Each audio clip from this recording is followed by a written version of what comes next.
Hey, Kevin here, top 1 financial advisor and best-selling author, and we are here to talk about the stock market. Facebook has been in the news lately. Y'all asked me to cover it and to give you my thoughts on it, so I want to go ahead and do that.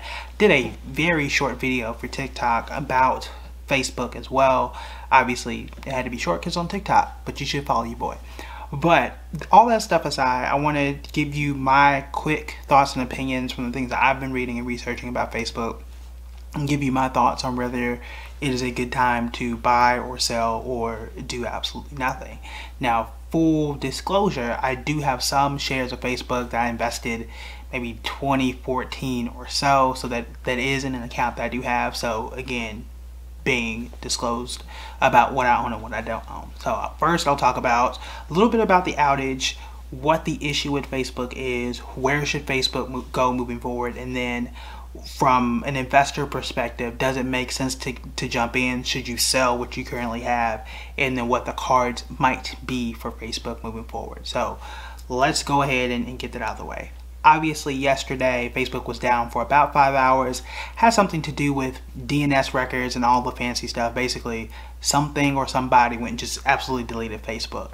Now, this is an ironic time for this to happen because there was a whistleblower that came out and said, hey, look, there's some issues at Facebook. They're not doing the things that they say they're supposed to be doing in terms of privacy and protections. What do we talk about when we talk about privacy and protections? For example, you've got kids that are on Instagram that aren't really feeling great, and Facebook continues to send them content and things that kind of spiral them out of control. We know from the reports, but also just how Facebook has worked recently, that they have started to change their algorithm, and they are continuing to change their algorithm to be more polarizing. So we know that, you know, anger and hate and things that really rile you up get you to get back on the platform, to comment and to share. That is a fact. For example, if you've been on Facebook long enough, you remember the days when, number one, Facebook, you could scroll through Facebook and there would be an end to it. I remember doing that in college. We would scroll and that'd be it. That's it. That's the end of Facebook. And now you can scroll through an app and you can never actually get to the end of Facebook. It actually keeps looping you around and you'll start to see some of the same things over and over again. That was one move to keep you attached to the app. Another thing that they did was they took away chronological scrolling. So remember, maybe like 5 or 6 years ago, you would scroll through and everything would be from the time that you posted. So everything was in chronological order. Then again, in an attempt to emphasize interactions and comments and shares, they started to really just show you the things that people were talking about most. Some things may interest you, some things may not, and this gets to that polarization thing. So for example, this is an example that I actually brought up on my Facebook page, my personal Facebook page, in that I would scroll through some things and there would be a politician running for office in Ohio. And it would be a thing that really makes me upset, that I really disagree with. And I'm looking at it, I'm like, I don't follow this person. I'm not in Ohio.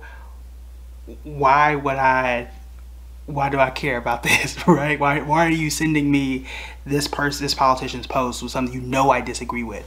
Now I scroll through the comments, I see some of my friends commenting, and I see a lot of the comments like, this is not a healthy place for me to be. Let me just exit out of the app or leave this post and not comment. But it's those types of things that people are complaining about and say that Facebook is the downside of society. I've seen other people say today that Facebook is the equivalent, you know, in terms of what people invest in, that they don't invest in Facebook, they wouldn't invest in private prisons, and they won't invest in like tobacco companies. And people do that. That is totally fine if that's what you want to do. The solution, from what the whistleblower says and even people in the academic space, is regulation. That's not a word that people enjoy, but there are some out there, maybe Elizabeth Warren has been one of these people as well, saying there should be like a digital government office that is fast enough to catch up and to be nimble enough for these particular companies. Facebook themselves have put out ads on numerous podcasts also saying that Facebook calls for better regulations. Mark Zuckerberg has been on the record for many years saying, look, y'all need to do better at creating regulations because they don't want to take the responsibility of regulating themselves. Meaning, you know, they're not going to be the ones saying, look, these types of things can't be on here. It's illegal for people 16 and under to be on here because, one, that's going to cut into the bottom line. That's the one reason why I would assume they don't want to do it. But two, what about these other platforms? You know, just because you regulate yourself doesn't require other apps and things to regulate themselves as well. So that is some of what is going on. If you are thinking about investing in Facebook, I don't think you should because of this event. So for example, I did a video yesterday again on TikTok about people jumping in to buy the dip. I'm gonna check the price of what Facebook is right now, just to double check. So right now Facebook is $332.96, and when it dipped yesterday about 5%, it was actually let's see if it was up today. It was actually up 2.1%. Everybody was saying, look, buy the dip, buy the dip, buy the dip, because it dropped. This is time for you to get in. I don't think that just because it dropped, this is a time for you to get in at all, for some of the reasons I just mentioned.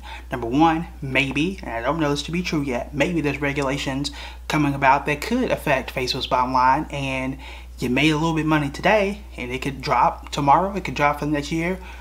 We don't know. That's a huge question mark. But also, if you think that Facebook's long-term prospects are good, the price that it was yesterday and the price that it is today was the same price that it was just a few months ago. In fact, I'm going to do this right now. Again, right now, Facebook is $332.26. So if I go back to, let's see, June 3rd, it was $326.04. Right now, again, it's at $332. So I could really go to, and you can do this too, June 10th. It was the exact same price. June 10th, 2021, it was $332. Why didn't you get it back then? Right, you were going to buy low, you should have got it back then. If you wanted to buy even lower, you would have got it a year ago, 2 years ago, and we can just go on and on and on all day. So it's not about, oh, it just dropped, let me just hop into it. It's about what do we think the company can do moving forward, and do we think the company is still going to be around, or is it going to cease to exist, which is exactly what it did. It ceased to exist for 5 hours yesterday. So that is the issue here. Now, from a business perspective only, not talking about everybody's complaints about it, some are legitimate, some aren't, but just taking it from a business perspective, Facebook is in a place where it's so integrated you can't necessarily get away from it. And I'm not entirely sure if you should. I understand the social concerns. As a black person in America, I could tell you them social concerns have been around for far longer, and that taking away the app is not necessarily going to fix that.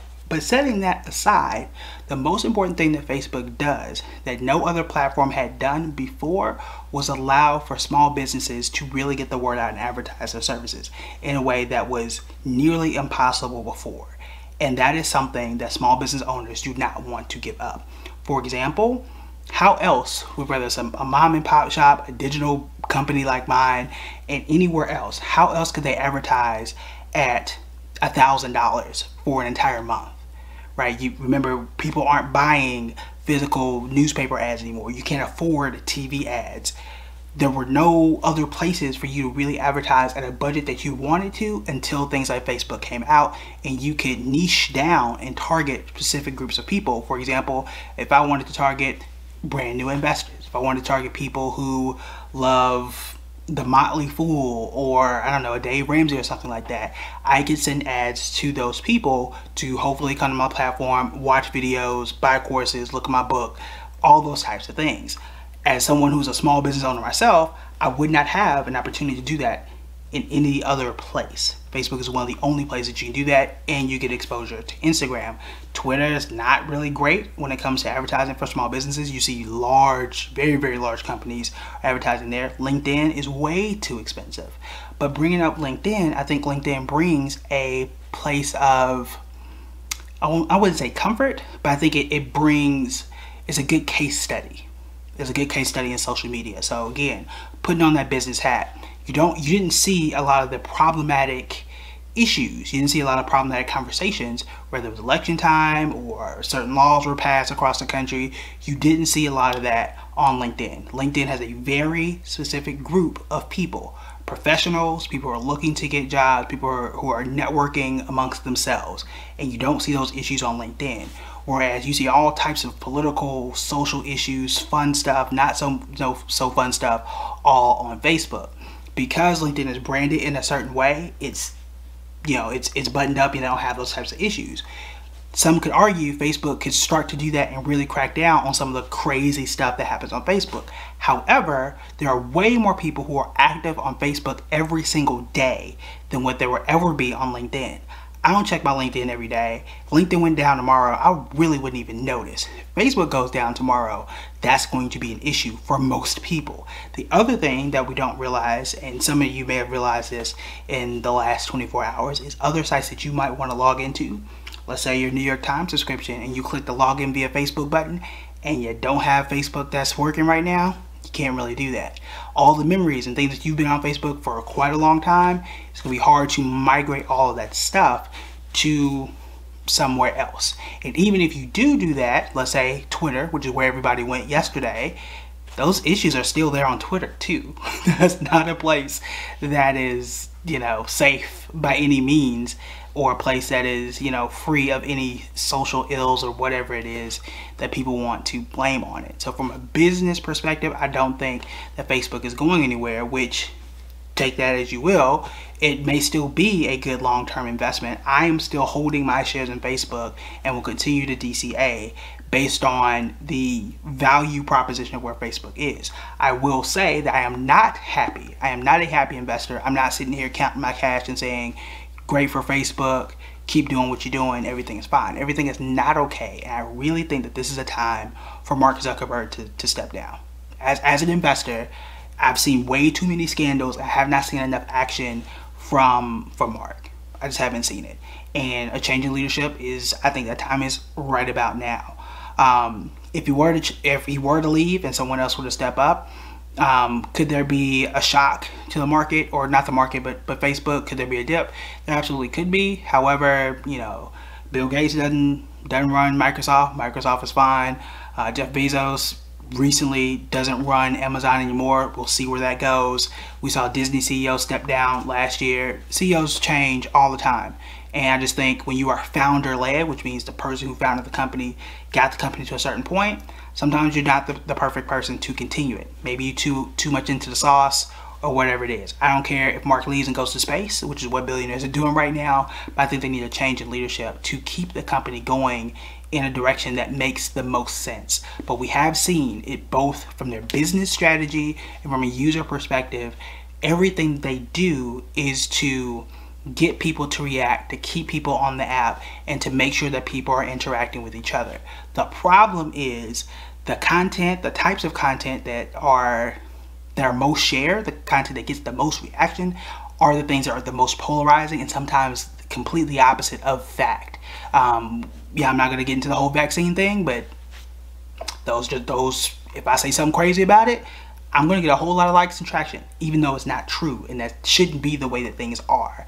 And Facebook has, again, changed their algorithm. It's not Facebook on its own, but Facebook and other platforms, I could argue that YouTube is a part of that as well, where those types of things, misinformation, political stuff, things on race, things on sex and gender, all that stuff is pushing people further in the wrong direction for Facebook to say, we have the highest engagement. We have X amount of people on the platform every day and they're active and they're commenting and doing all that stuff. And the reason they have that is because they're taking that stuff and pushing it to the mainstream to force you to look at it and you just take off in the direction that you were going to take off on. So that is the crux of the issue with Facebook and whether or not they're going to change it. Again, I don't think that they're going to change it on their own. There are very, very few people who are going to take the moral stance and say, I will choose to make less money to do the right thing than keep things the way they are, forget about what's going on, and I'm just going to keep collecting my check for as long as I can. That is an unfortunate situation, but that is the society that we live in, unfortunately. So those are my thoughts. If you don't own shares of Facebook and you are looking to get in now, I'm not 100% sure that that's just the best thing for you to do. I think you want to really read up on this situation and decide whether or not this is a company that you want to put your money in. And what do you think are the prospects of that? Because again, there's a congressional hearing going on that happened today rather. And I don't know if they're going to come up with a new government office based on how politics is working right now, I highly doubt that. However, if there are regulatory consequences, if there's another fine, which have already been fined $5 billion over the last few years, if that were to happen and the stock drops, then what are you going to do, right? You gotta suss those things out and see where you want to be. The main thing is, if you're looking to get in, this is a time for you to research. I mean research deeply.